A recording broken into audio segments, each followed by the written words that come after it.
মোক তাত একো হোৱা নাই তাত আজি তুমি যোৱাগে মাক ৰাখি থ'ম বুলি মা থাকিব তোমাক কিমান কেইদিন 3 দিন ধৰি গ'লা কেনেকুৱা ধৰণৰ কথা বতৰা সুধিছে তোমাক দেউতাই এতিয়ালৈ গৈছে দেউতাই মাতাৰটো গৈছে ক'ত গৈছে ক'বলৈ গৈছে আমি যিহেতু আমি একো নাজানো আমি যি জানো সেইটো কৈছোঁ আজি সুনীল গগৈৰ পত্নী পুষ্পা গগৈৰ ভাগ্য নিৰ্ধাৰণ হ'ব পুষ্পা গগৈৰ হাতত লাগিব হেণ্ডকাফ নে মুকলি আকাশৰ তলত থাকিব পাৰিব পুষ্পা গগৈ এই মুহূৰ্তত সুনীল গগৈৰ পুত্ৰ সৌৰভ গগৈক ঘৰলৈ যাবৰ বাবে অনুমতি প্ৰদান কৰা হৈছে কিন্তু পুষ্পা গগৈক এতিয়াও পুলিচৰ জিম্মাতে ৰখা হৈছে হয়তো আৰু বহু সময়লৈকে ৰাখিব পুলিচৰ জিম্মাত হয়তো কাৰাগাৰেই শেষ ঠাই হ'ব নেকি পুষ্পা গগৈৰ এই ক্ষেত্ৰত আপোনালোকৰ ওচৰলৈ লৈ আহিছোঁ এটা গুৰুত্বপূৰ্ণ প্ৰতিবেদন আৰু আপোনালোকে এই প্ৰতিবেদনটো চোৱাৰ আগতে মোৰ চেনেলটোলৈ যদি আজি নতুনকৈ আহিছে তেনেহ'লে চেনেলটো ছাবস্ক্ৰাইব কৰি দিব লগতে যদি প্ৰতিবেদনটো ভাল পায় তেনেহ'লে লাইক কমেণ্ট শ্বেয়াৰ কৰি সহযোগিতা কৰিব বুলি আশা কৰিছোঁ তেনেহ'লে পলম নকৰোঁ আহক প্ৰতিবেদনটোৰ মাজলৈ যাওঁ থাকিব পাৰে কোন এই কথা এতিয়াই নিশ্চিতভাৱে কৈ দিব নোৱাৰি কাৰণ পুত্ৰ খন্তেক সময় পূৰ্বে সুনীল গগৈ পুত্ৰ সৌৰভ গগৈ খন্তেক সময় পূৰ্বে নিজৰ বাসগৃহত উপস্থিত হৈছে আৰু তেওঁ সংবাদ মাধ্যমৰ আগত এটা কথা কৈছে যে তেওঁলোকক পৃথকে পৃথকে আৰক্ষীয়ে জেৰা চলাইছিল বিগত 2টা দিন তেওঁলোকক পৃথকে পৃথকে জেৰা চলাইছে আজিও তেওঁলোকক নিৰ্দিষ্ট সময়ত উপস্থিত হ'বলৈ কোৱাত সেই সময়মতে তেওঁলোক গৈ উপস্থিত হৈছিল আৰু মাতৃক ৰাখি পুত্ৰক ঘৰলৈ আহিব দিয়া হৈছে তেওঁ এটা কথা কৈছে যে সুনীল গগৈ ক'ত আছে বা সুনীল গগৈ হত্যাকাণ্ড কেনেদৰে সংঘটিত কৰিছিল তোমালোকে জানা নেকি বা পৰিয়ালে সেই বিষয়ে জানা নেকি তেনেবোৰ কিছু প্ৰশ্ন আৰক্ষীয়ে তেওঁলোকক সোধা পোছা কৰিছে আৰু সুনীল গগৈ পুত্ৰই এটা কথা কৈছে যে তেওঁলোকক কোৱা হৈছে যে দেউতা ক'ত লুকাই আছে বা সুনীল গগৈ ক'ত লুকাই আছে ক'ত থাকিব পাৰে কোন জেগাত হয়তো থাকিব পাৰে তাৰ কিবা সম্ভেদ আছে নেকি বা তেওঁলোকৰ সাম্ভাব্য তেনেকুৱা কোনো স্থান আছে নেকি সেই কথা বতৰাবিলাকে তেওঁলোকক সোধা পোছা হৈছে আৰু আমি পুত্ৰক সোধাৰ লগে লগে এটা কথা কৈছে যে মাতৃক থানাতেই ৰাখি থোৱা হৈছে বিয়লিৰ ভাগত সন্ধিয়াৰ ভাগক সুনীল গগৈ পুত্ৰক পুনৰ থানালৈ মাতিছে আৰু তাৰ পিছতেই হয়তো সুনীল গগৈ পত্নীক গ্ৰেপ্তাৰ হ'ব বা এৰি দিব সেই কথা বতৰাবিলাক এই প্ৰসংগ হয়তো পিছবেলালৈ আহিব কিন্তু আজিও আমি যি খবৰ লাভ কৰিছোঁ খন্তেক সময় পূৰ্বে SDRFৰ দলে সুনীল গগৈ ঘৰৰ কাষতে থকা যিটো পুখুৰী আছে কালি যিটো পুখুৰীত পানী সিঁচি শেষ কৰিব নোৱাৰিলে সেই পুখুৰীত SDRFৰ দলে পানী সিঁচিব আৰু ছিন্নমুণ্ডৰ জাহাংগীৰ হুছেইনৰ ছিন্নমুণ্ড বিচাৰি তেওঁলোকে ইয়াত নমাৰ সম্ভাৱনা আছে আৰু ইতিমধ্যে আমি যি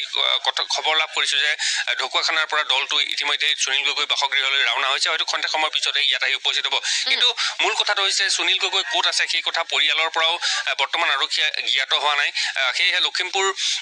আৰক্ষী প্ৰশাসনে 2টা হেল্পলাইন নম্বৰ মুকলি কৰি দিছে যে কোনো ব্যক্তিয়ে যদি সুনীল গগৈ সম্ভেদ লাভ কৰে সেই 2টা নম্বৰত যোগাযোগ কৰিব দিয়া হৈছে তেওঁলোকৰ নাম ঠিকনা সম্পূৰ্ণ গোপনে ৰখা হ'ব আৰু লগতে 50,000 টকা পুৰস্কাৰ ঘোষণা কৰা হৈছে গতিকে এই যি প্ৰক্ৰিয়া সুনীল গগৈ সন্ধান এতিয়াও আৰক্ষীয়ে যে লাভ কৰা নাই সেয়া কিন্তু এনেবোৰ কথা বতৰা স্পষ্ট হৈ পৰিছে আৰু বিয়লি ভাগলৈ হয়তো কিছু কথা স্পষ্ট হৈ পৰিব যদিহে পত্নীক গ্ৰেপ্তাৰ কৰে তেতিয়াহ'লে কিন্তু এই নাটকখনৰ আন এটা দিশলৈ গতি কৰিব কাৰণ পত্নীগৰাকীক ইতিমধ্যে সোধা পোছা কৰা হৈছে আৰু আমি পুত্ৰক এটা কথা সুধিছিলোঁ যে তোমালোকক একেলগতে সোধা পোছা কৰিছে নে বেলেগে পৃথকে পৃথকে আৰু পুত্ৰই জানিব দিয়া মতে মাতৃ আৰু পুত্ৰক সুনীল গগৈৰ বিষয়ে পৃথকে পৃথকে তেওঁলোকক জেৰা চলাইছে আৰু পৃথকে পৃথকে জেৰা চলাই তেওঁলোকৰ পৰা তথ্য আহৰণৰ চেষ্টা কৰিছে আৰক্ষীয়ে আজিৰ দিনটোত পুত্ৰক কি বুলি ক'লে বুলি কৈছে আৰক্ষীয়ে নীলপৱন চাওক বিগত 2টা দিন তেওঁলোকক থানাত বহুৱাই ৰাখিছে আৰু থানাৰ আৰক্ষীয়ে পৃথকে পৃথকে তেওঁলোকক জেৰা চলাই এটা কথাই সুধিছে সুনীল গগৈ সন্ধান তেওঁলোকে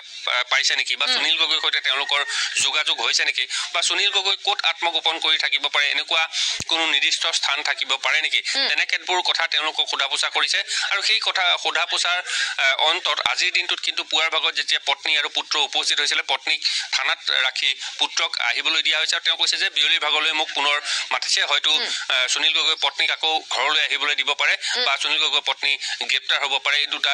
সম্ভাৱনা আছে আৰু কেনে ধৰণৰ সম্ভাৱনীয়তা এই মুহূৰ্তত নীলপৱন কৰিব পাৰি এই সমগ্ৰ ঘটনাৰ গ্ৰাউণ্ডত আপোনালোকে থাকি কেনে ধৰণৰ দেখিছে গোটেই বিষয়টো ওচৰ চুবুৰীয়াৰ সৈতে আপোনালোকে কথা পাতিছে এই সমগ্ৰ ঘটনাক লৈ বিভিন্নজনে বিষয়টো সন্দৰ্ভত মন্তব্য প্ৰকাশ কৰিছে ইপিনে ছিন্নমুণ্ডৰ সন্ধান এই গোটেই কথা বতৰাখিনিয়ে আগন্তুক সময়লৈ তদন্তৰ গতি কেনে ধৰণৰ যেন ল'বগৈ অনুমান হৈছে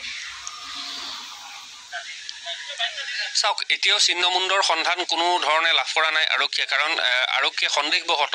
সুনীল গগৈ ঘৰৰ কাষত থকা পুখুৰীত পানী সিঁচা কাম আৰম্ভ কৰিছে। আৰু ওচৰ চুবুৰীয়াৰ মতে যিটো ঘটনা এতিয়া দৃশ্যপট নাটকীয় পৰিৱৰ্তন ঘটিছে, সেই নাটকীয় পৰিৱৰ্তনক লৈ ওচৰ চুবুৰীয়াই এটা মত পোষণ কৰিছে যে এনেধৰণৰ ঘটনা কেতিয়াও শুনাও নাই, কেতিয়াও ক'তো শুনা নাই বা তেওঁলোকে ইয়াত হ'ব বুলি আশাও কৰা নাছিল। গতিকে এই ঘটনাটোৱে যেনেদৰে সুনীল গগৈ যিটো ঘটনা, সেই ঘটনাই কিন্তু সকলোৰে চকু কপালত তুলিছে বুলি ক'ব লাগিব। এতিয়াও কিন্তু আৰক্ষীয়ে কোনো ধৰণৰ ক্লু লাভ কৰা নাই। আচলতে প্ৰকৃততে জাহাংগীৰ হুছেইনক সুনীল গগৈ হত্যা কৰিছিল নে, সুনীল গগৈ বৰ্তমান ক'ত আছে, এনে বহু প্ৰশ্ন তেওঁলোকৰ মনত আছে, যিয়ে এই ঘটনা নাটকীয় পৰিৱৰ্তন হৈছে। গতিকে সেই নাটকীয় পৰিৱৰ্তনৰ অৱসান সকলোৱে বিচাৰিছে আৰু যাতে দোষীয়ে উচিত শাস্তি পায়। সুনীল গগৈ যদি পলাতক অৱস্থাত আছে তেওঁক গ্ৰেপ্তাৰ কৰক বা তেওঁক উপযুক্ত শাস্তি দিয়ক। যদি সুনীল গগৈয়ে হত্যা কৰিছে জাহাংগীৰ হুছেইনক, গতিকে তেওঁক ক'ত আছে আৰক্ষীয়ে সেই অনুসন্ধান কৰক। আৰু সুনীল গগৈ যদি হত্যা কৰা নাই তেতিয়াহ'লে জাহাংগীৰ হুছেইনক কোনে হত্যা কৰিলে বা সুনীল গগৈ বৰ্তমান ক'ত আছে তাক লৈ কিন্তু সকলোৰে মনত বহু প্ৰশ্ন আছে। আৰক্ষীয়ে কোনকেইটা এংগলত চাইছে তদন্তৰ গতি? নীলপৱন এই মুহূৰ্তলৈকে তৃতীয় পক্ষৰ কথাটো বাৰম্বাৰ ওলাই আহিছিল। সুনীল গগৈ অকলে হত্যাকাণ্ড কেতিয়াও কৰিব নোৱাৰে। যেতিয়াই আৰক্ষী অধীক্ষকে সংবাদমেল সম্বোধন কৰিছিল তাৰ পাছতে কৈছিল, কাৰণ ইমান নিখুঁতভাৱে কেতিয়াও কৰিব নোৱাৰে য'ত এতিয়ালৈকে আৰক্ষীয়ে কোনো ধৰণৰ ক্লুৱে লাভ কৰিব নোৱাৰিব। প্ৰথমটো ক্লু লাভ কৰিবলৈকে বা মৃতদেহটো যে সুনীল গগৈ নাছিল সেই কথা বতৰাখিনি পোহৰলৈ অহালৈকে তেওঁলোকে 20টা দিনৰ সময়সীমা ল'লে। তাৰপাছত এতিয়া পৰ্যন্ত সুনীল গগৈ সন্ধান লাভ কৰিবলৈ চেষ্টা তেওঁলোকে যদিও চেষ্টা কৰিছে, সেয়াত তেওঁলোকে এই মুহূৰ্তলৈকে সংবাদ মাধ্যমেৰে হওক বা আনুষ্ঠানিকভাৱে কোনো ধৰণৰ তথ্য পাতি এতিয়ালৈকে দিব পৰা নাই। গতিকে কোনকেইটা এংগল ব্যৱহাৰ কৰিছে সমগ্ৰ তদন্ত প্ৰক্ৰিয়াত? তৃতীয় পক্ষৰ কথা বতৰাখিনিওতো ওলাইছিল। প্ৰথম কথাটো চাওক, ডিএনএ যেতিয়া ৰিপৰ্ট আহিছিলে সেই ৰিপৰ্টৰ পিছতে আৰক্ষী অধীক্ষকে এটা কথা কৈছিলে যে কিছুমান ইঞ্চুৰেঞ্চৰ বাবে সুনীল গগৈয়ে জাহাংগীৰক হত্যা কৰি সেয়া সুনীল গগৈৰ মৃত্যু হৈছে বুলি পতিয়ন নিয়াব বিচাৰিছিল। গতিকে সেই এটা এংগুল, তেনেধৰণৰ এংগুল এটা আৰক্ষীয়ে চাই তেওঁলোকে তদন্ত প্ৰক্ৰিয়া আৰম্ভ কৰিছে। কিন্তু জাহাংগীৰ হুছেইনক কিয় হত্যা কৰা হ'ল, কিয় জাহাংগীৰ হুছেইনকে সুনীল গগৈ টাৰ্গেট কৰি ল'লে, নে এই গোটেই হত্যাকাণ্ডটোত সুনীল গগৈ জড়িত নাথাকি আন কোনো ব্যক্তিয়ে জাহাংগীৰক হত্যা কৰি সুনীল গগৈকো অপহৰণ কৰিছে বা তেনেধৰণৰ কিছু কথা আছে। আৰু তৃতীয় পক্ষৰ কথা এটা কোৱা হৈছে যে এই গোটেই নাটকখন যদি সুনীল গগৈ ৰচনা কৰিছে, ইয়াত আন কোনো ব্যক্তি জড়িত আছে নেকি, আন কোনো ব্যক্তিয়ে এই গোটেই নাটকখন ৰচনা কৰি সুনীল গগৈক ব্যৱহাৰ কৰিছে নেকি, তেনেবিলাকো এংগুল চাইছে। গতিকে সুনীল গগৈয়ে যদি জাহাংগীৰক হত্যা কৰিছে, নিজৰ অতি ঘনিষ্ঠ এজন মিস্ত্ৰী, গতিকে সুনীল গগৈয়ে জাহাংগীৰক হত্যা কৰি ক'ত আত্মগোপন কৰি আছে সেয়া প্ৰথম কথা। যদিহে আত্মগোপন কৰি আছে, কিয় আত্মগোপন কৰি থাকিবলগীয়া হৈছে, তেনেবোৰ কথাও আছে। আৰু ইয়াৰ লগতে যিজন অভিযন্তাক ইতিমধ্যে সুনীল গগৈয়ে 20,000 টকা উৎকোচ দি তেওঁক গ্ৰেপ্তাৰ কৰাইছিল, সেই প্ৰসংগৰো কিছু ইয়াত লগত সামঞ্জস্য আছে। কাৰণ ৰাজসাক্ষী আছিল সুনীল গগৈ। গতিকে সুনীল গগৈ ৰাজসাক্ষী দুদিনকৈ আদালতত হাজিৰ নোহোৱাৰ বাবে গোস্বামী উপাধিৰ অভিযন্তাগৰাকী ইতিমধ্যে তেওঁ মুক্তি লাভ কৰিছে। গতিকে এনেকেবোৰ বহু প্ৰসংগ আছে। গতিকে সেই বহু প্ৰসংগবিলাক